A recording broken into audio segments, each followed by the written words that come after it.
Hi guys, welcome back to another beautiful episode. Episode 4 Bet Goes Wrong. There were 6 of us at dinner that night at Mike Scofield's house in London. Mike and his wife and daughter, my wife and I, and a man called Richard Pratt. Richard Pratt was famous for his love of food and wine. He was the president of a small society known as the Epicures. And each month he sent privately to its members information about food and wines. He organized dinner where wonderful dishes and rare wine were served. He refused to smoke for fear of harming his ability to taste. And when discussing a wine, he had a strange habit of describing it as if it were a living being. A sensible wine, he would say. Rather shy but quite sensible. Oh, a good humoured wine, kind and cheerful. Slightly rude, perhaps, but still good-natured. I had been at Mike's twice before when Richard Pratt was there. And on each occasion Mike and his wife had cooked a very special meal for the famous epicure. And this one clearly was to be no exception. The yellow roses on the dining table, the quantity of shining silver, the 3 wine glasses to each person, and above all, the faint smell of roasting meat from the kitchen brought on a strong desire for the immediate satisfaction of my hunger. As we sat down, I remembered that on both Richard Pratt's last visit, Mike had played a little betting game with him over the claret. He has asked him to name it and to guess its age. Pratt had replied that should not be too difficult, if it was one of the great years. Mike had then bet him a case of the same wine that he could not do it. Pratt had accepted and had won both times. Tonight, I felt the little game would be played again, since Mike was quite ready to lose the bet to prove that his wine was good enough to be recognized, and Pratt seems to take pleasure in showing his knowledge. The meal began with a plate of fish fried in butter, and go with it there was a Moselle wine. Mike got up and poured the wine himself, and when he sat down I could see that he was watching Richard Pratt. He had set the bottle in front of me so that I could read its name. It said Gaisley Olisburg 1945. He leaned over and whispered to me that Gaisley was a small village in the Moselle area, almost unknown outside Germany. He said that this wine we were drinking was something unusual, and that so little of this wine was produced that it was almost impossible for a stranger to get it of it. He had visited Gaisley personally the summer before in order to obtain the few bottles that they had allowed him to have. I doubt whether anyone else in the country has any of it at the moment, he said. I saw him look again at Richard Pratt. The great things about Moselle, he continued, raising his voice. That is the perfect wine to serve before a claret. A lot of people serve a wine instead, but that because they don't know any better.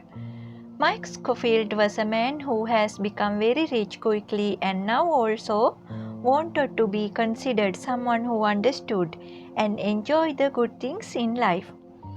An attractive little wine, don't you think? He added. He was still watching Richard Pratt. I could see him give a quick look down the table each time he dropped his head to take a mouthful of fish.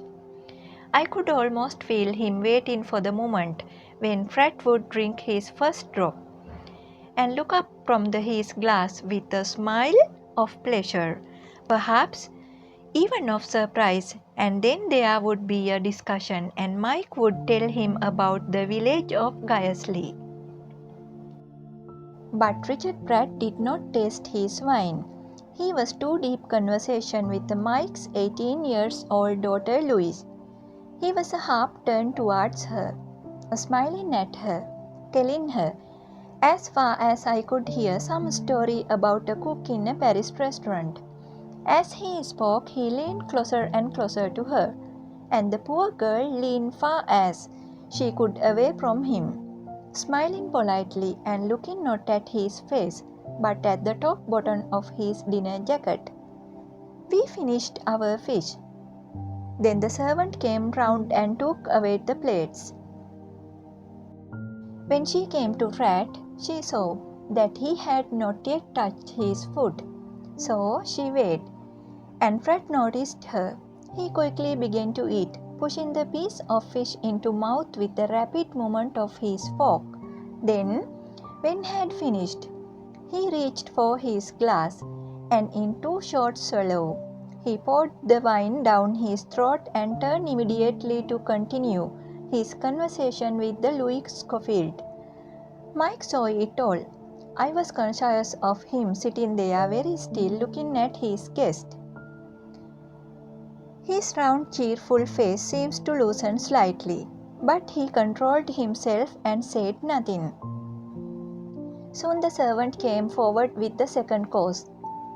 This was a large joint roast meat. She placed it on the table in front of Mike, who stood up and cut it very thinly, laying the pieces gently on the plates for her to take to the guest. When everyone had been served, he put down the knife and leaned forward with both hands on the edge of the table. Now, he said, speaking to all of us but looking at Richard Fred, now for the claret I must go and get it if you all excuse me. Get it? I said. Where is it? In my study, already open, it's breathing. Why the study? It's the best place in the house for a wine to reach room temperature. Richard helped me to choose it last time he was there. At the sound of his name, Richard Pratt looked round. That's right, isn't it? Said Mike. Yes, Fred answered seriously. That's right. On top of the green cupboard in my study, Mike said. That's the place we chose, a good spot in a room with even and temperature. Excuse me now, will you while I get it? The thought of another wine to play with had cheered him up, and he hurried out of the door. He returned a minute later, more slowly, walking softly, holding in both hands wine basket in which a dark bottle lay with the name out of sight, facing downwards. Now, he cried as he came towards the table. What about this one, Richard? You'll never name this one, he said. Richard Fred turned slowly, looked up at Mike. Then his eyes travelled down to the bottle in its small basket. He stuck out of his wet lower lip, suddenly proud and ugly. You'll never get it, said Mike. Not in 100 years. A claret, Richard Fred says rather rudely. Of course. I suppose then that not much of this particular claret is produced. Perhaps is it, Richard? And perhaps isn't it, he said. But it's a good year? One of the great years? He asked. Yes, I can promise that. Then it shouldn't be too difficult, Richard Fred said, speaking slowly, looking extremely bored. But to me, there was something strange about his way of speaking. Between his eyes there was something evil, and this gave me a faint sense of discomfort as I watched him. This really rather difficult, said Mike. I won't force you to bet this one. Really? And why not? He asked. Because it's difficult, said Mike. That's rather an insult to me, you know, said Fred. My dear man, said Mike, I'll have a bet on it with pleasure. If that's what you wish, it shouldn't too be hard to name it.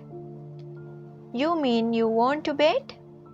I'm perfectly ready to bet, Richard Fred said. All right then. We'll bet the usual. a case of wine itself. You don't think I'll be able to name it, do you? He asked. As a matter of fact, and with respect. I don't, said Mike. He was trying to remain polite, but Fred was making little attempt to hide his low opinion of the whole business. A strange thought. His next question seems to show a certain interest. Would you like to increase the bet? No, Richard, a case is enough. Would you like to bet 50 cases? That would be silly, he said. Mike stood very still behind his chair at the head of the table, carefully holding the bottle in its basket. There was a witness about his nose. Now his mouth was shut very tightly. Fred was sitting back in the chair looking up at Mike. His eyes were half closed, and a little smile touched the corner of his lips. And again I saw, or I thought, something very evil about the man's face. So, you don't want to increase the bet? As far as I'm concerned, I don't care, said Mike. I'll bet anything you like. The three women and I sat quietly, watching the two men. Mike's wife was becoming annoyed. I felt at any moment she was going to interrupt. Our meat lay in front of us on our plate, slowly steaming. So, you'll bet me anything I like? That's what I told you. I'll bet you anything you like. Even 10,000 pounds? He asked. Certainly I will. If that's the way you want it, he answered. Mike was more confident now. He knew quite well that he could afford any sum that Pratt mentioned. So, you say that I can name the bet? Pratt asked again. That's what I said, Mike answered. There was pause while Pratt looked slowly round the table, first me, then at the three women, each in turn. He seems to be reminding us that we were witness to the offer. Mike, Mrs. Schofield said. Mike, why don't you stop this nonsense and eat your food? It's getting cold. But it isn't nonsense, Pratt told her calmly. We are making a little bet. I noticed the servant standing at the back of the room, holding the dish of vegetable, wondering whether to come forward with them or not. All right then, Pratt said. I'll tell you what I want to the bet.